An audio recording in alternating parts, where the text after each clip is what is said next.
Nasrallah के जनाजे से पहले हिजबुल्लाह के लड़ाकों का आतंक, अब इजराइल के 8 सैनिक मारे। जमीनी ऑपरेशन में इजराइल को बड़ा नुकसान।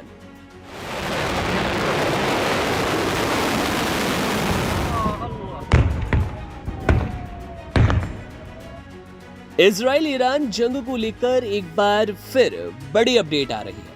दरअसल इस बार जमीनी ऑपरेशन में इजराइल को बड़ा नुकसान हुआ। दक्षिणी लेबनान में इजराइल के 8 सैनिकों को हिजबुल्लाह लड़ाकों ने मार डाला। इजराइल ने बुधवार को जानकारी दी। घुसपैठ शुरू होने के बाद हिजबुल्लाह के आतंकवादियों से लड़ते हुए दक्षिणी लेबनान में उसके 8 सैनिकों की जान चली गई।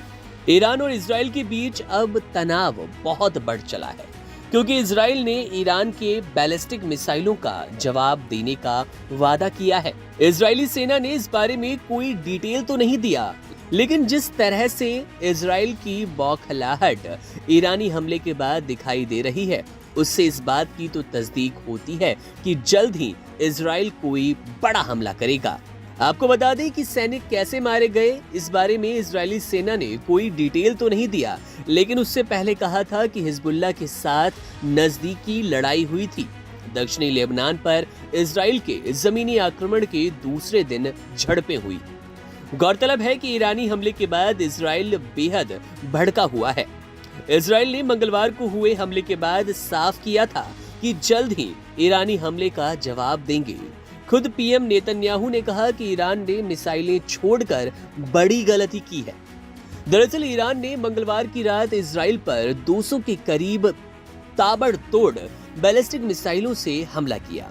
इसके बाद पूरे ईरान में तो जश्न का माहौल था, लेकिन इजराइल दहशत में। ईरानी लोगों ने इजराइल और अमेरिका के खिलाफ जमकर नारेबाजी की, खूब झंडे लहराए। इसके अलावा हिजबुल्लाह और नसरुल्लाह की तस्वीरें साझा करते हुए बड़ा जश्न मनाया। इजराइल पर मानो जीत का जश्न था। इसी बीच इजराइल के आर्मी चीफ ने कहा कि उनका देश मिडिल ईस्ट में कहीं भी हमला कर सकता है। ये बयान इसलिए बेहद अहम है क्योंकि मंगलवार रात ईरान के अटैक के बाद से इजराइल ने ईरान को सीधा जवाब नहीं दिया, लेकिन इसके बाद एक बड़े युद्ध की आशंका बढ़ गई। इटली पीएम मेलोनी द्वारा G7 की आपात बैठक बुलाई गई। G7 देशों ने ईरान द्वारा इजराइल पर किए गए हमले की निंदा की है। हिजबुल्लाह लड़ाकों द्वारा जब इजराइल के 8 सैनिक और मार दिए गए, तो इससे बात की तस्दीक हो जाती है कि इजराइल अब चुप नहीं बैठने वाला।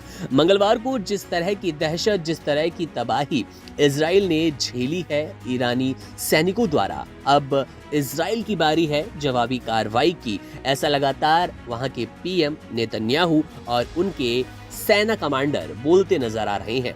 देखना दिलचस्प होगा कि क्या ये जंग अब ठहरने वाली है, क्या ये जंग अंतिम पड़ाव पर है, या फिर ये बस एक नई शुरुआत है।